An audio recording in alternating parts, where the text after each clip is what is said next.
I've been using a single shop cart for this Dewalt Planer, so when I added a joiner to the shop, I needed a home for it. The logical spot for it is both together on some sort of milling cart, because when you use one, you usually need to use the other. You might be thinking, flip cart. No, I really don't like the idea of my tools flipping around like that. I think it would be okay for like spindle sanders, maybe a benchtop drill press, but not the joiner. I just spent all that time trying to level that thing up. I've seen a few of these split level carts on YouTube and thought, this is probably the outline that would be the best for me. I'm putting my own touch on it, and I had a few requirements first of all. First, it needs to take one sheet of plywood to complete it and one sheet only. The base build needs to adhere to this, and I'll add small touches to it later. This means I had to get efficient with bracing and stretchers, and I also didn't want to produce a lot of waste. Second, it has to line up to my bench. I wanted both the planer and the joiner outfeed to seamlessly feed out onto the bench. This extended outfeed can't be too low or it can't be too high. Both tools are different heights, so that's a tough target. I think the plans are solid, but some of my handiwork has a little to be desired. I'm going to show you a few areas where I made some mistakes and maybe some questionable stuff with the pocket holes and the way I put some stretchers in place. There's definitely a lot of room for improvement. Now, when I watch a YouTube video about a build project, I like to see the build first, up front, completed, and done. That way I don't have to go to the end of the video, look at the project, and see if I want to watch the whole actual video on how the person built it. So right now, I'm going to show you the entire thing right now. Oh, I put a little music in there, so if that's not your thing, just turn it down a little. There's just a little, I promise.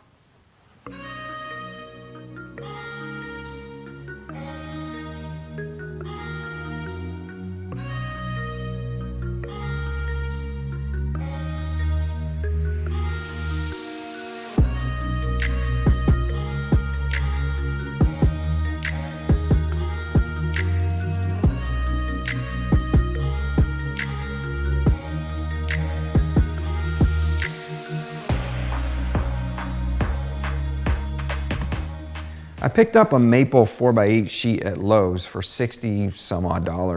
I realize it's more expensive than the other plywood, but I like the look of this one, and it measures over 48 by 96, not under. And it is really actually 3/4 inch thick. That's important in calculating the height of the cabinet for matching the outfeed tables to my bench. It makes it so much easier to calculate. And to me, it's worth the couple extra dollars. I'm using my old circular saw mated to this AccuCut track by Craig, and I'll use some of this pink styrofoam insulation that the homeowners before us were so kind enough to leave behind. Okay, so planer jointer cart is fully underway. Here are the pieces, and this is the bottom. So let's just start with the bottom. And there's side panels, tops, stretchers. These are for the casters. Those are the stretchers. And here is the waste from a 4x8 sheet. I don't know if I'd call it, I mean, that's for sure waste. This might be, but the rest of it is pretty good usable scraps. You never know where you're gonna use it. So I don't know if I would call that waste, but man, my circular saw did a number on these rip cuts. Wow, just tore it up. I need a blade. And now I need to, it's pocket hole time, so make some more sawdust.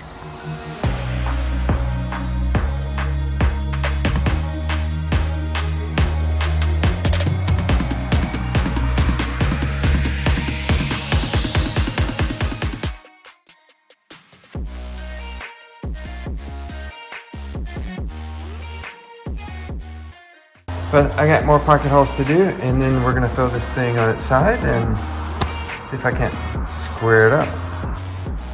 I got some helpers right now with some fertilizer and cinder blocks, yeah.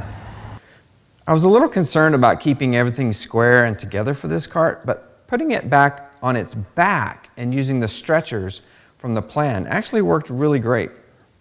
What really helped is putting a few brad nails in there to hold everything together and then clamping it all up for the pocket hole screws.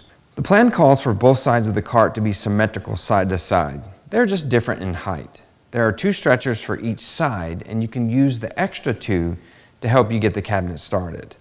The other side was much easier after completing this one. I got all 4 stretchers to the same length on the table saw sled. So let me explain myself. Again, wide angle mode here. It's the cart.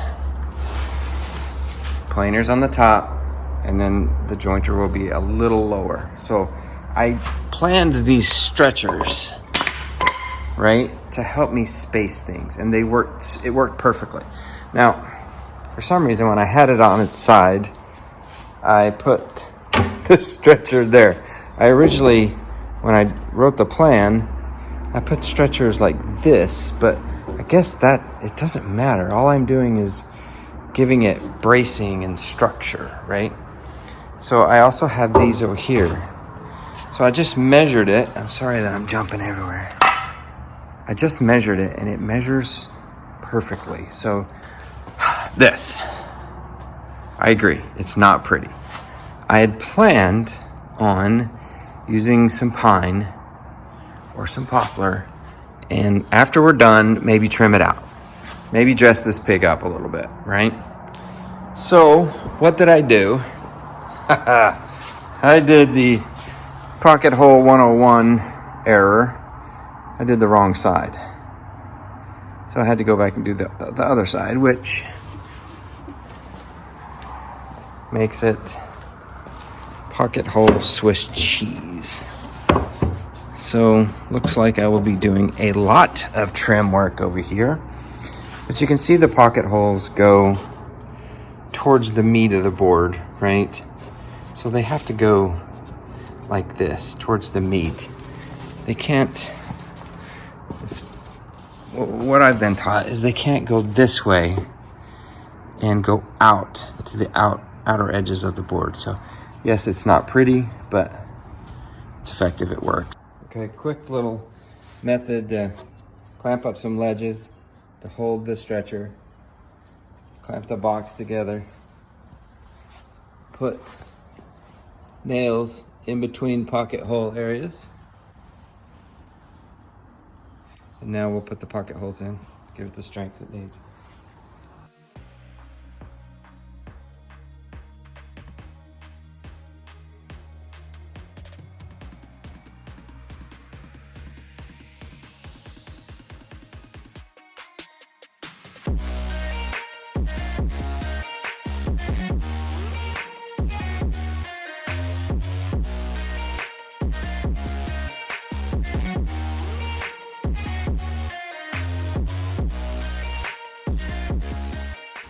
Everything is progressing fine. We got the jointer side, the planer side, and we got these 2 cross braces. This is like a critical spot in the build where my little helper here for the top. So I got to get all of these 3 pieces perfectly square. So I'm going to measure against this top and put it over and square it all up. And I'm going to do it with the brad nails. So that'll help me out. Let's go. All the pocket holes are in. It's not too bad. I mean, it's not too bad. You put some trim on this. You could do some edge banding or some trim. And boy, this would be right nice of a cabinet. But it's gonna hold a planer and a jointer. But those tops came out well. The cut sheet, I ran the cut sheet completely. The 4x8 sheet of plywood, I ran it completely, every single part, and put it together. And this is what it's yielded. And I think this is going to be a nice, sturdy piece of gear. I'm obviously going to put the equipment on it and take a look to make sure there's no sagging. My biggest question now is, do I do 4 casters or go ahead and do 6? My gut feeling is I should do 6 because I'm going to put a lot of weight on the top, but I think 4 might do it. The other thing is when I designed it, I didn't want wood stretchers, full panels going back and forth. I wanted it open so I can decide what to do with that openness at a later date and not have a panel going in and out. If I want to put a shop vac in there, I can put a shop vac, you know? Drawers, doors, storage. There's tons of opportunity here with this cabinet. So let's get it fastened down.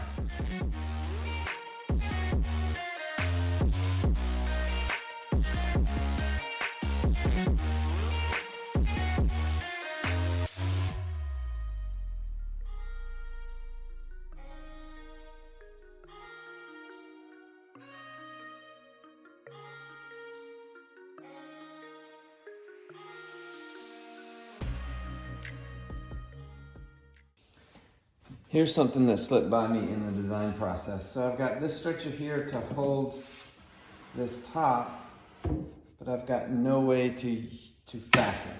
I've got pocket holes on this outside going up into the top, but I would like something here. And okay, easy screws down in. But this top has no screws. This top so far has no screws. So I was thinking about how do I rescue this? Well, I could take this off and put pocket holes in it right now, but I also have this, and it's like a little pocket hole rescue jig. So you can just clamp it anywhere you want, and I can clamp it right there and run it. All right, that worked. My little rescue jig. Clamping is the issue here. I'm probably gonna want one here. I'm gonna see if I can't rig something up and get some clamping force right there. But it worked. All this fuss, so I don't have to take the stupid stretcher off. All this fuss. Sorry, camera. I could have simply pulled the stretcher off and saved a ton of time, but I usually spend double the time trying to figure something out just to save a few extra seconds. In the end, I got 2 pocket hole screws in there and it pulled down the top just fine. Here you can see I went with 6 casters. These are Harbor Freight 3-inch casters with locks on them. They measure 3.5 inches total. So don't forget to figure in the caster's height in your cabinet height. You can also see I put a 3/4 inch scrap on each caster to give them something to grab onto. Those scraps are figured in on the cut list. I just brad nailed those to the cabinet and used a wood screw to hold on the casters. I used lag bolts on my last wheeled cabinet, but I think these will be just fine. Use what you're comfortable with. Here it is. I think everybody on the internet does this when they finish a cart with wheels, right? Yay! It's done. It wasn't that hard. And yeah, I screwed some stuff up, but I overcame. I adapted, I overcame. I hear a lot of guys on YouTube say, well, it's just a piece of shop furniture, it's no big deal. You know, hole here, screw missing, you know, whatever. But I try not to subscribe to that mentality and make it as nice as you can, because it's yours, it's your shop. It's not just any old thing. It's good. Let's load the planer and the jointer on this thing. This was a fun build. I really enjoyed the 1-sheet build, and I have my eye on a wood cart to do next in this format. This milling cart is very sturdy and sound with the 6 casters, and it pulls right up to the workbench. Now, I did miss the planer out feed by a 1/2 inch or so, and I'll have to go back and fix that. The jointer hit the mark perfectly though. I'm not like a kid in a candy store with all this space left in the cart. I've already brewed up an idea to build in a 4-inch hose box to swap in between the 2 machines, and that should leave me plenty of space for drawers and other storage. I can't wait to use all this storage. Once I figure out what I want to do with all that storage, I think that I can also trim it out and trim the sides, and this thing is going to look really sweet. I'm cleaning up the plans as we speak. If you would like them, I'll make them donationware. Make a donation of your choice and I'll get you the plans. I would love to see your carts in your shop and what you would do with all this space. Maybe give me some ideas. If you don't mind, please subscribe and hit that like button on this video, and I'm gonna get busy on trimming this thing out. And I'll see you in the comments if you have any questions or if you need to tell me what I did wrong. I'll definitely listen. We'll see you in the comments.